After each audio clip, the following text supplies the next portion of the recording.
Hello, everyone. Welcome, one and all. This is the Do Dissidents podcast. My name is Keaton Weiss, and I have the pleasure of being joined on the phone today by a friend of mine for about 10 years now, a Seattle based, now he's in Seattle, and he is a photographer. He has a photography project called The Hollow, which is the dot hollow with an extra W on the hollow, and that is a great Instagram handle you should follow, and you should follow him on Facebook too. Magnus Appel.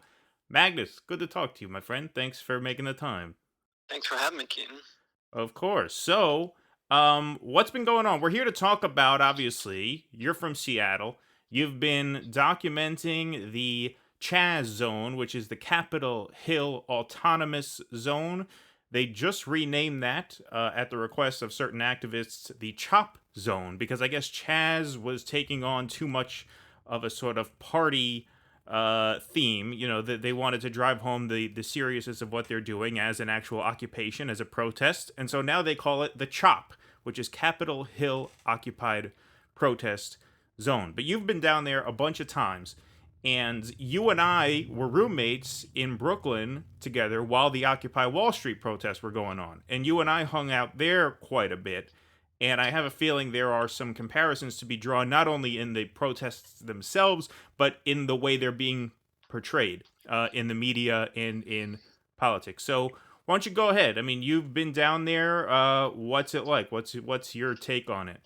Yeah, no, I think that's a lot of really great context. I think some additional historical context would help. Seattle is a city known for protests. So in the past, this has been a similar event that's taken place here in the last 50 years. I encourage everybody to kind of take a look and see that Seattle has a long history here of activism and occupying areas in order to get their voice heard. And so this is really the next iteration of that. And kind of, I think that's a great way to for people just joining and kind of understanding what's going on, to also take a look at Occupy Wall Street, because I think very much this is similar to that. This is kind of organically grown out of, the nationwide or global protests, we can say, in regards to George Floyd, right? People sort of in a very bad way right now, financially, economically, but even more so, people of color, right? Not only do they have to deal with a virus or being out of work, but they're also faced with, violence from the police department. And so put all that together, I mean, it's a grim outlook for many people. And so kind of what you've seen here is, you've seen it grow here in Seattle specifically. So first there was protest, right? Initially, right after the video surfaced of George Floyd. And what you saw there was police violence every night. There would be peaceful protesters, and then SPD, Seattle Police Department, would decide that they want to disperse people. And the means that they were doing that with was tear gas, rubber bullets, flashbangs, and, things that really, we call them nonviolent, but they're very violent in the way that they're carried out. And to really kind of understand what it's like to see that in person, it really feels like almost watching a war. And I'm sure, Keaton, you remember, I mean, we were, unfortunately able to watch some of the Iraq invasion on TV, right? And you could see the smoke rising in these neighborhoods, and just kind of like get a sense of, like, from afar, that looked crazy. Here, you got to see it in person. I mean, there's several images available now online that kind of really show some nights here, that's what it looked like. There was smoke rising multiple streets in the neighborhood. And I think people kind of forget that we're in the middle of a pandemic that's driven by respiratory issues. So not only is this just terrible at any time, but now we're making people that are fighting injustice even more susceptible to a virus. So really, it kind of really helps to prove the point of what these people are doing. Right, and I just want to clear up for the audience: these scenes that you are describing are pre-Chaz, Sorry, yes. pre-occupation. You're right. That's not a description of what's going on in this 6 square block zone. Correct. So CHAZ was sort of an area where Seattle has an eastern precinct. And so in that area was a place where protesters would gather and protest police brutality, right? In all forms of it, whether it's mass incarceration by people of color, the school to prison pipeline. And so what you would see is you'd see this heavily militarized police presence that was there. I mean, they looked like something out of RoboCop. It doesn't feel like your local police department. It feels like an occupying army. And so exactly. So to understand CHAZ, you have to understand what led to it. And so, folks are out here. They have their signs. They're out facing this pandemic. They're facing, if you don't know June in Seattle, they call it a gloomy month because June everywhere else is similar to summer. Here it rains very hard. So people are out here, in terrible weather conditions in a pandemic, just to hold the sign and just to be able to chant things that they care about. And they're met with violence, and that's what they're protesting. So really just trying to set the understanding of where CHAZ came from. Because I'm not sure if we would be here today had this not taken place from the SPD, sort of the way that they were meeting these protesters. And right before I get into CHAZ, the last thing to say about that as a precursor is the mayor, Jenny Durkin, has, tried to show some leadership during this. And then what I mean by that is she banned the use of tear gas. And recently, a state judge here, I'm sorry, I can't remember if it's a state or a federal judge, banned tear gas in Seattle at the moment. After that happening, literally the very next night, this is not this past Sunday, the Sunday prior, protesters were gassed. Literally, and one of the worst yet. And many of these events are all on video. There's a lot of context, so it's not just edited for you to see just the parts that are, sensational. You can see what leads up. Even one of them, a police officer grabbing somebody's umbrella that instituted one of these scenes taking place. So it's really kind of wild to see that happen in real time. And so CHAZ came with that. Is that the only foundation? No, but it's a real catalyst. People are already feeling that way. They're out being literally brutalized by the police, hit with sticks, batons as they call them. But I mean, it's like being hit with a baseball bat. So I'm not sure how that's considered nonviolent. When you're dressed sort of like you're ready to go to war in a sort of like a virtual reality game, and they're hitting you with a bat, and you're there just in your clothes and a mask. So as that's happened, there was this organic movement to take a stand. And so after that really bad night of tear gas and rubber bullets and flashbangs, SPD was called to leave that leave that area, temporarily by the mayor. And so what happened is, as the police moved out, protesters moved into that space where they were walled off before. And to give a little more framework to folks, it's not like these people were right in front of the police department. SPD had, in several areas it blocked off where businesses were open for food to go, and they had to let cars get through, people that lived there. So it's not like there wasn't any inconvenience by SPD. And so as they exited the area, as people are calling it a retreat, I think, being a little sensationalized, but as they left the area, protesters moved in, and so what you saw was this really great organic movement to show the opposite side of what they've been wanting to do the whole time.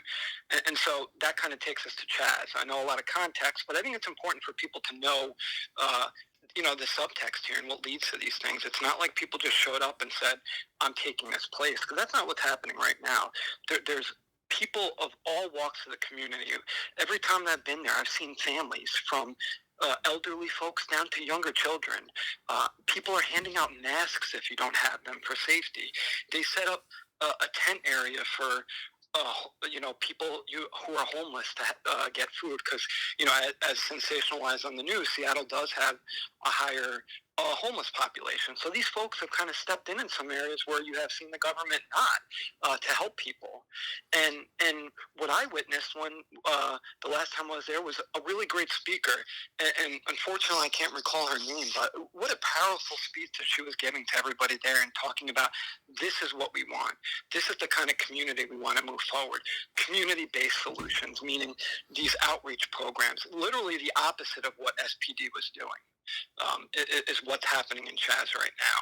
Yeah, no, I mean it's funny that you mentioned that, because that it sounds a lot like Occupy Wall Street, when when you would go into the Occupy Wall Street encampment zone, which was just one square block. I mean, Zuccotti Park between Broadway and Church, not as big as this, but it was a crowded encampment, and they had food. They had a cell phone charging station. I don't know if you recall what the cell phone charging station was. It was pretty cool. They had like an exercise bike wired to like a I do. generator, and you could go, and people would ride the bike to charge the generator, and then you could charge your phone. But the point is, it was not a threatening environment. Not at all. Tourists would take their kids through there. We would meet tourists from all over the world. They would bring children through there. All the tour buses would wave at us when we were there. It was not, what, outlets, and, I'm going to use an extreme example like Fox News. I don't know if you saw, they got caught photoshopping that guy with the Yes. machine gun. They used the And same several photo images. of the Yeah. same guy for like four pictures in the exact same pose. It was the same photo that they clipped into, these different CHAZ zones. So yeah, I mean, just a total distortion. But the other interesting thing that you pointed out was that the mayor kind of made concessions to them, which is different from what happened in New York. Bloomberg Yes. eventually cracked down on them in a very sensationalist way. I don't know if you recall, but they sent the cops in the middle of the night. We weren't there. We had an apartment in the city. We didn't sleep there any days, but we were there pretty much at all hours of the day at certain point, depending on the day. And it's interesting because wasn't their initial demand that the mayor resign? And so it says something that even after they called for her resignation, I mean, they were, they took a pretty hostile first step towards her in a political sense, and she didn't react with force. She seemed to listen to what they were saying and make some concessions. And now, recently, the way she's been sounding, you wouldn't think that they called for her to resign on day one. Correct. And that's why I say I think she has shown some leadership here. That's exactly the point I want to drive home is nobody's ever going to land on a politician, all sides. But I think in moments like this is where sometimes it really matters the most. And so, things prior certainly we don't want to forget. And they were calling for her resignation from the beginning. So basically, her and the SPD, sort of the initial steps of George Floyd before Chaz, they were calling for that. But absolutely, you're right. When she's sort of threatened by this large group of people. Even over this last weekend, they had a March for Silence where over 60,000 people attended here, a silent march through the city. And so um, still, she's out there, publicly, and she's been going there almost nightly to meet with organizers there to try and find, a viable solution for everybody. Oh, that's great. So, I didn't know that. oh yeah, no, so I think that's really a point that I want to kind of drive home too is that we do need to find an end game. Occupying and making your voice heard is so important. And I could go on about how I think that protests even shouldn't be limited to certain hours, right? If you're allowed to assemble and you're peaceful, does the Constitution say what hour of the day are you allowed to do that? Sometimes inconvenience is important, right? At 3 o'clock in the morning, yelling to support saving somebody's life. But beyond that, we have to find some tangible path forward. And so some things have come out of this already. So as you mentioned, there was a list of demands, so to speak, and there was a false one circulating too, just so you know. And Fox was a proponent of that, and I just have to call them out because most other outlets I didn't see carrying it. Well, it's But there was a interesting. Before we get into the set of demands, it's interesting that I, as someone who's on the other side of the country, didn't know that she was going in and meeting with people there. I know there's a great sort of independent reporter. His name is Omari Salisbury, who's been mhm. covering this on like Twitter and Facebook, doing live videos. He talked to the chief of police, who is a woman of color there. But I didn't know that the mayor herself was coming. And that's such an important thing to know for two reasons. Because number one, it just on a more sort of emotional level, it kind of paints a more realistic picture as opposed to what the right is looking at this as a militant, Trump called them domestic terrorists, right? I mean, it pretty much proves that they're not You that. mean sitting at home and just tweeting Right, how you're going to exactly, talk to yeah. people? Actually going and meeting them. Right. Interesting. But the other point is, when you see that the mayor is this responsive, it proves, and this is the thing that they really don't want people to know. They really don't want people to know that this kind of protest works, right? They're actually getting Absolutely. political progress out of it, right? They're not just a bunch of flamethrowers who are out there causing trouble. They're actually working towards tangible ends and getting the attention of the important people who they need to help implement those changes. And they don't want word to get out that shit like this can actually work. And so I think that Right. is a big part of why we're not hearing about that also. There was one other point that I had in my head and it flew out. So go ahead and I'll see if I can I'll see if I can bring it up later. No, no, you're exactly right, and it definitely does work. And some of the things we've seen already take place, so like you said, the mayor coming down and meeting with them, the cancellation of tear gas by SPD that was born out of this. Really, you can almost say the creation of CHAZ was because she had SPD leave, right? And so they were able to move in Right, right. and have the peaceful demonstration they wanted. So again, I don't want to take away from all the people out there doing so much hard work and give credit to the mayor, if it's not due. But there are some areas, and it's important. And like you said, it's important for people to understand that this absolutely works. Oh, yes. SPD was keeping their badges covered. Now they're not allowed to do that anymore, right? It Right. makes it hard to report folks. One data point that was really interesting. 2 weekends ago, they had almost 15,000 complaints come into the police department for Hmm. abuse and excessive force. I mean, that is an insane number. But again, understanding how Seattle operates and the DNA of the city really helps to frame the picture too. This is nothing new Yes, for yes, us yes. here. Yeah. That was the And point I was also going to add too. Thank you for helping jog my memory there, because Seattle has a reputation for not taking shit from these people. Seattle has a socialist city council member named Shama Sawant, yes, ran as a socialist, not as a democratic socialist, not as a socialist running in the Democratic Party. She is part of the Socialist Party.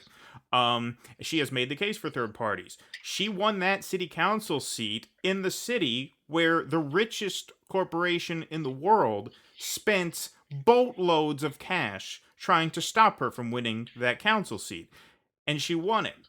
And then there's obviously like you said, the history of Seattle, WTO protests, right? I yep. mean, so, politicians feel, I think, more pressure from the residents there, right? I mean, it says so much that Shama Sawant won that race, given everything she was up against, including, like I said, the most powerful corporation on earth. It was the most expensive race in the city's history. I mean, that can't be Wow. understated enough. That's Like you're insane. saying, That's an insane fact. So it was the most expensive exactly race in the city's history. Obviously, she wasn't the one spending the money.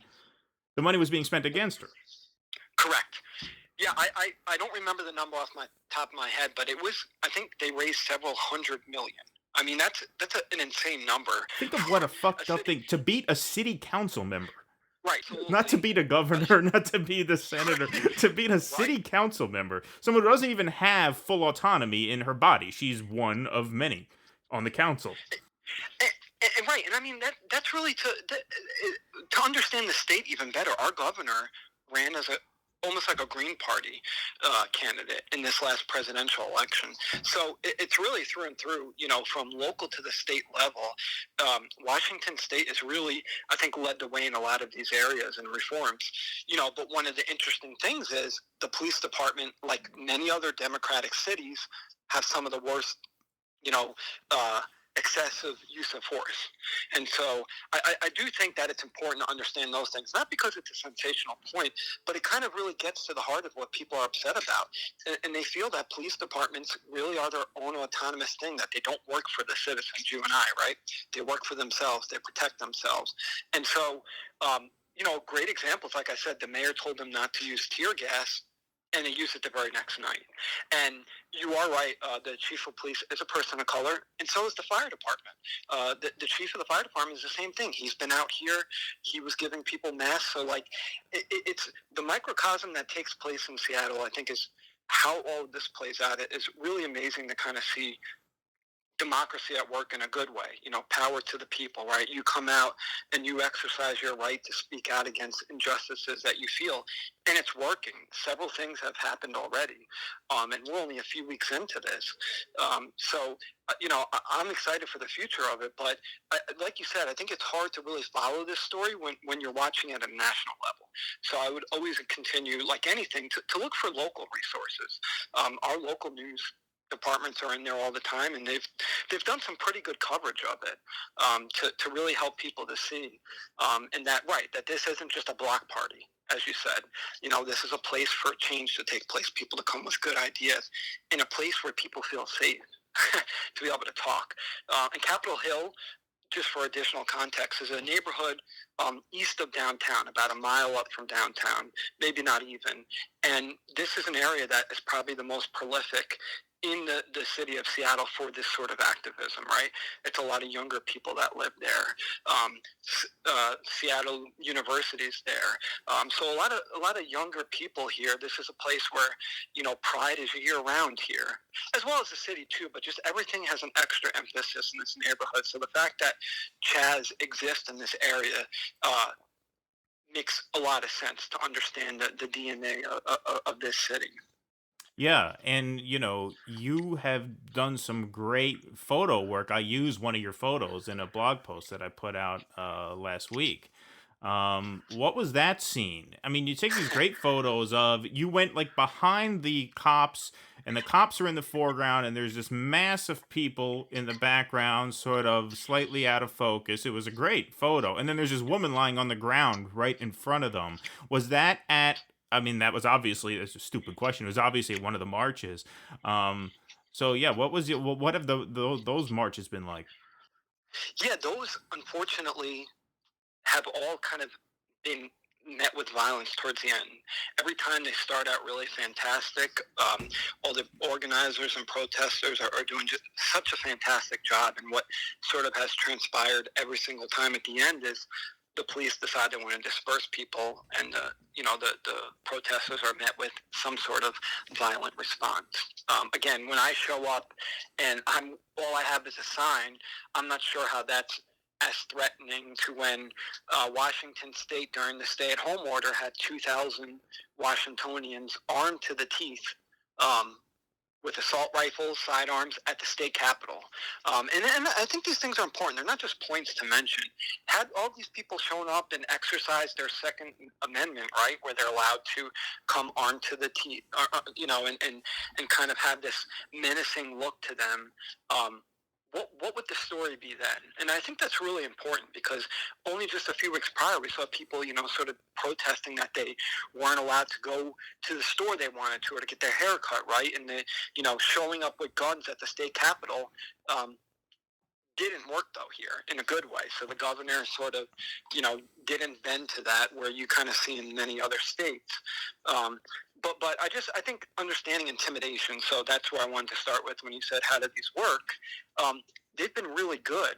But the intimidation factor of when you see the police department, whether they have these armored vehicles, right, or they have these sound cannons, which I just, it's kind of insane to think that you use this on your own citizens who are just yelling, right? I'm not sure what's so intimidating or threatening about somebody yelling. And I think, I see sort of one of the things that irks me personally is Blue Lives Matter. And there's really no such thing as blue lives, right? Firefighters don't have this same movement, right? And they do the same public service, right? They come in and they're supposed to be there to help and protect people. But police officers at the end of the day take their uniform off, right? And they go home. They're able to be a different person. If you're a person of color, that never exists, right?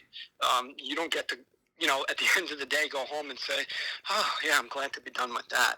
So when you show up Yeah, I mean, look to, at the horrible story of Breonna Taylor.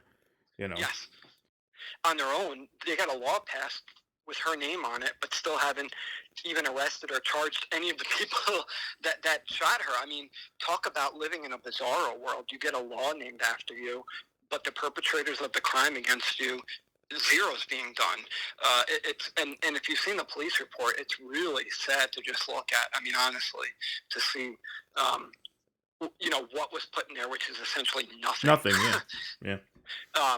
But yeah, they've been really great. The organizers have been absolutely amazing, just working really hard, making sure people are safe. From the very beginning, they were handing out masks to people that didn't have them and, told folks you got to mask up, right? If you're going to be here, we want you to be here and we want you to support. But they were working really hard for everybody just to be safe during this time. It was really a humbling moment to kind of see these things. So the picture you're talking about in general is in sort of the shopping district of Seattle. And that's called Westlake Park, that area. It's probably the most common place in all of Seattle where protests and marches kind of happen because it's sort of an open area. A lot of people walk through there, so you're going to get your voice heard. It's a good place to organize. And so what was happening was folks marched down. They were protesting, and then the police decided they wanted to move them out of that area now. So they started pushing them back up towards Capitol Hill. So where you see that picture, I am behind the one of the lines because it's like a U, if you can imagine, right? So I'm behind the lower part of the U of the police line, and they're working to start to push people back up towards Capitol Hill. And that woman, in in her moment, just laid down and was like, we shouldn't have to move, so to speak. She was trying to make a statement, and because she didn't move, they arrested her.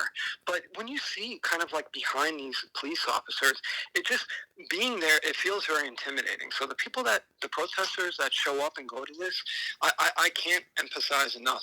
These people really are your everyday heroes because, showing up and the way you see the folks dressed on the other side, the police department, it's terrifying. It really is terrifying. It's like going against an army.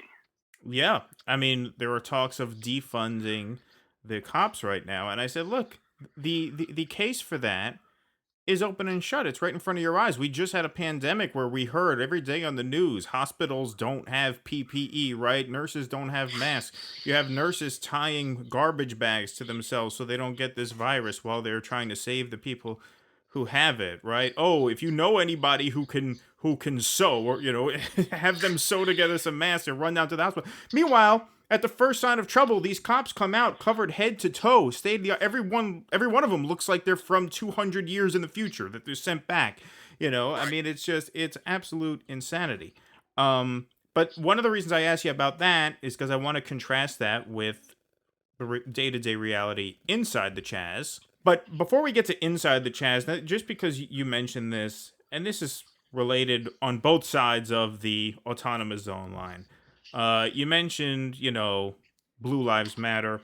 What about this? Because to me, the whole Antifa thing, or Antifa, that is, I mean, talk about the perfect Trump fear-mongering line. Like, it is the perfect foil for the Trump supporter, for like the muscle-bound guy with the stockpile of weapons, right? To have this like masked bandit radical revolutionary communist army out there that is supposedly coming to get you, but that really, and I'm going to say this because there's a lot of confusion about this on both sides of the aisle. Even lefties who listen to this show are going to be very thrown by what I'm about to say. Because what I'm about to say sounds like when a mob guy gets caught and he goes to the judge and he says there is no mafia. But I'm willing to say, for all intents and purposes, functionally speaking, there is no Antifa. Correct. It does not exist. Think about it. There's no organization. There's no organized movement. There's no collective of folks. And there's barely even a presence. Like, when we would go to these protests in New York, right? And basically every park where these protests happen, there are these concrete slabs, right? Every, like, New York City park has these, like, arbitrarily placed, just almost like, soapbox type structures. You don't know why it's there. It's just a thing of concrete. And what Antifa is one guy in a bandana, maybe he has a flag, maybe he doesn't, gets up on one of these concrete slabs in the middle of a crowd and starts yelling about something.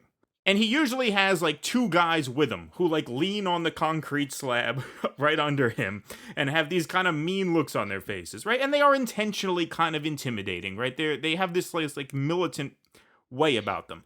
But it's three guys and maybe 7 or 8 people who are gathered around them actually turn to him and listen to what he's saying. Most of the time, not even that. Most of the time, it's one guy screaming into the wind with nobody at all listening, with two, bodyguards, whatever, standing. That's it. That's Antifa. That is how you will encounter Antifa in the real world.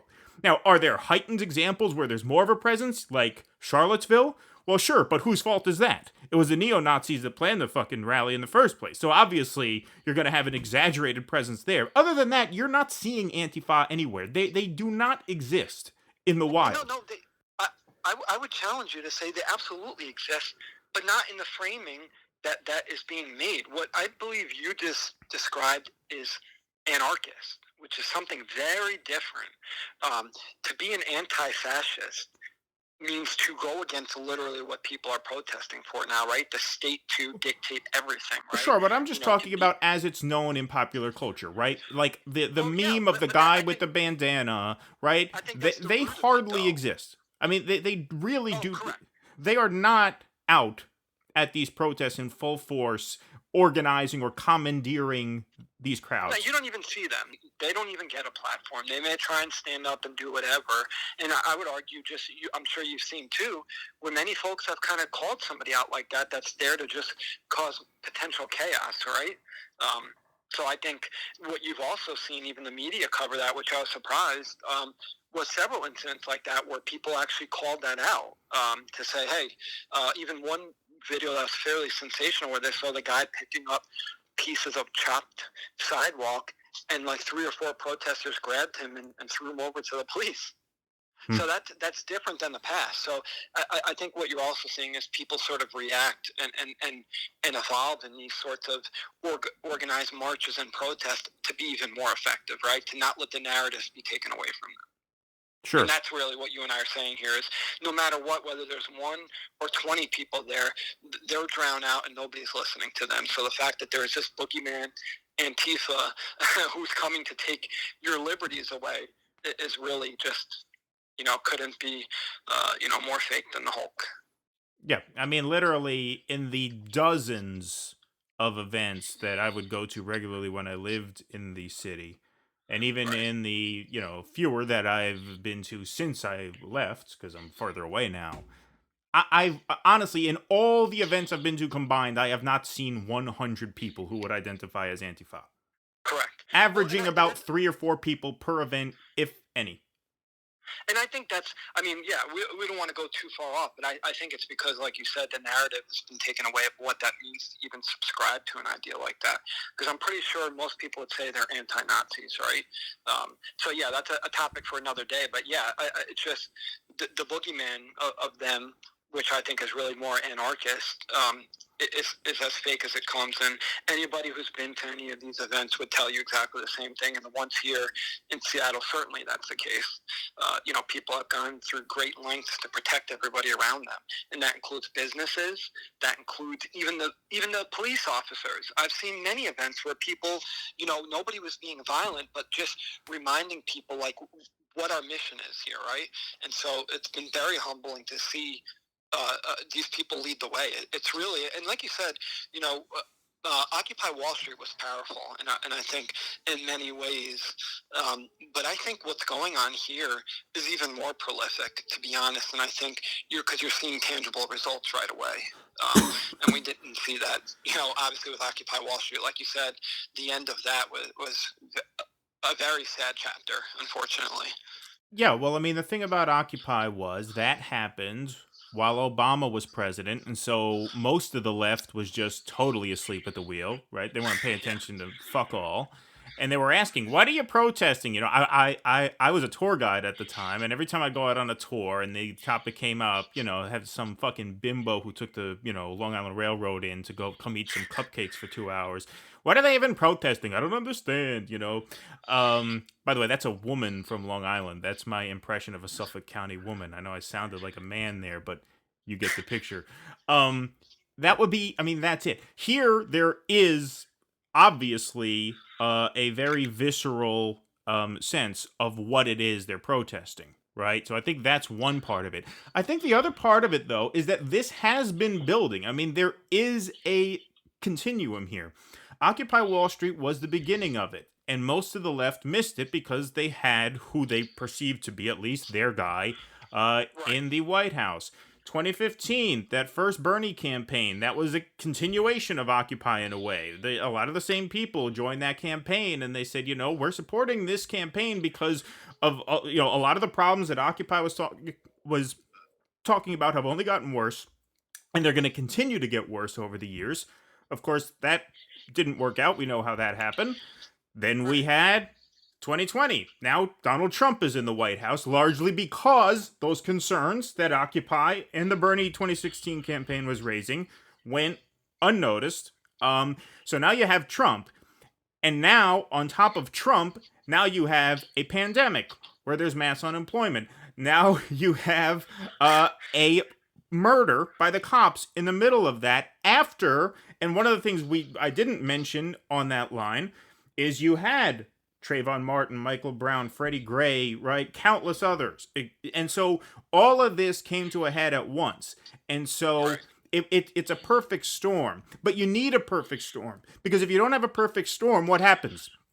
Nothing. People are It apathetic. Right. It, Yeah. it doesn't Yeah. because Occupy was one thing at one time. Trayvon Martin was one thing at one time. The 2016 presidential campaign was one thing at one time. Now you have everything coming together at once, and I think that's why it's having such an impact. Oh, I think you're right, and I think to dismiss as those not earlier steps would be a misstatement to make. So I think you're definitely right, and I think the coalition that supports this, I think continues to evolve and build themselves in a great way of organizing, at the local level, at the state level. Like you said, how you mentioned, you know, the councilwoman being able to get elected twice now.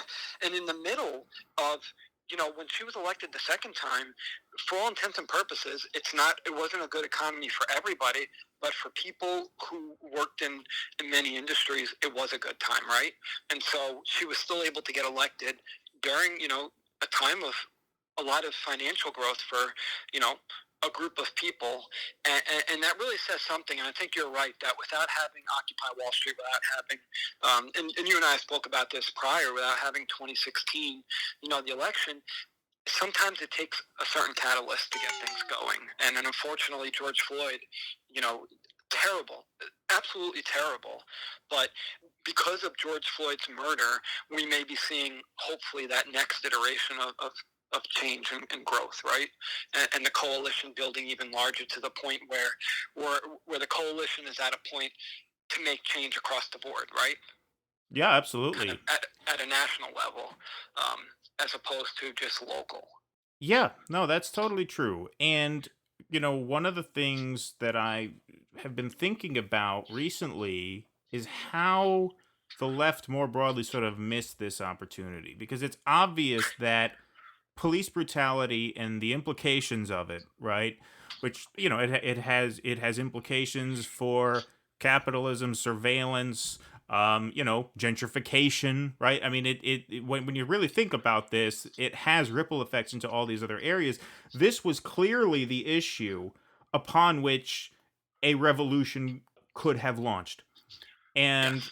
it's it's a mystery to me why we missed that so long, especially since DSA has been talking about this for a while, right? They have been talking about the cops for a long time. They don't allow cops to join their organization. They do not think that cops unions should be part of the labor movement, right? So it's not like they've been totally asleep, but it was just this thing that kind of passed us by, and I think, well, not us, I mean, I'm not a DSA member, but people who think along those lines. Sure. um and it's interesting that we just weren't quite able to fuse it in time, because the thing that this is doing right now is it's really fusing class struggle with liberation struggle. and creating a true, broad, no bullshit, multiracial coalition of people, who realize that, um, they are all in this together in a sense, right? But they also feel, obviously, a need to really go to bat for people of color who have just been not only marginalized and passed over, but really stepped on. Um, and so that's all kind of coming together now. And this issue was the one to do it all along. You're 100% right. And just two quick points on that. One, absolutely, the collective left, which is a very interesting arm now that it could be a whole nother topic, but they've missed the boat for many years, and I think the coalition has grown of taking people out of both political ideologies, the overarching left and right, to form this new sort of coalition. And I think what has changed is exactly that. You're right that my life may be not so bad today, but for somebody else's life to be equal and same opportunity, it's not just on them to make it happen. It's going to take me too. And I think that Exactly. Yeah. apathy is slowly being eroded, fortunately. And hopefully that continues to grow, um, and blossom even more. Yeah, absolutely. All right, man. Well, I think we pretty much covered everything. Is there any other points you want to make? Where can people follow your photo project? And like I said, if there are any other thoughts you had that you wanted to get out there, yeah, definitely take the last word. Yeah, it's funny. I had a second point that felt personally powerful to me, but I can't remember. Similar to just kind of talking about 2016 and what's grown since then. But to kind of maybe close it with CHAZ, one thing we didn't mention, and I'm not sure if you're aware of this story, but the night before the last sort of battle took place, and I say it's a battle because if you watch it, it looks like a war zone, people just being attacked. But um, somebody in a vehicle drove through protesters and barricades in this area when the police were still present, was stopped by protesters so he couldn't drive anymore through, and got out and shot somebody in the arm. So just for context, this took place, a crazy event after we saw what happened in Minneapolis, right? The guy in the 18-wheeler that drove on the highway where protesters were legally allowed to be, that the city shut that street down, that highway temporarily. This guy drove through a crowd of people. You can watch it on video. Got out, shot the guy in the arm who tried to stop him. And later that night, these folks were gassed by the Seattle Police Department. So if you want to know where CHAZ came from, there's what happened literally the night before. Wow. Yeah, it's absolutely insane. And we're living in a good way in the digital age where we can kind of see all this happening, on video, context, unedited. So I would be remiss if I didn't mention that kind of last thing that did transpire to really understand the beauty. And I know you were going to ask me contrasting that photo I took inside CHAZ. CHAZ is the opposite. It's a place of love. That's honestly the best way to describe it. Anybody can walk up. And what's not getting enough coverage there is that the businesses in this area are overwhelmingly supportive and giving food to these folks. And they've mentioned that their business has been booming now since the pandemic started because people are walking up and getting more food to go.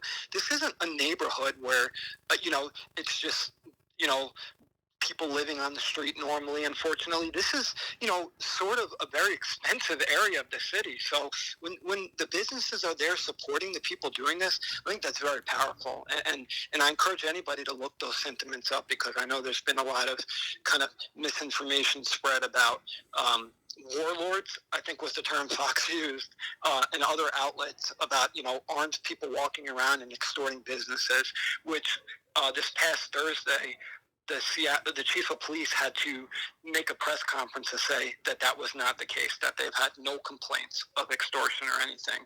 So I know she seemed reluctant to want to make that statement because, again, she wants to be up there, right? But because of the mayor now, she's not. And so I think that's a really good way to kind of close this out. And yeah, I appreciate any support. What I'm doing is very minimal. I'm just trying to share some pictures. I mean, our voices are important, but I want to help lift other people up. And we live in a time where we have so much access to information that sometimes we don't know the right place to go. So sharing a picture, sharing a moment is really, I think, powerful for some folks to kind of see what's going on. And I hope to document CHAZ some more and help lift up and support the people that are in there, because again, it's going to take all of us. Even if my life is good today, it's going to take my support and my hard work and yours to help other people that aren't in the same boat.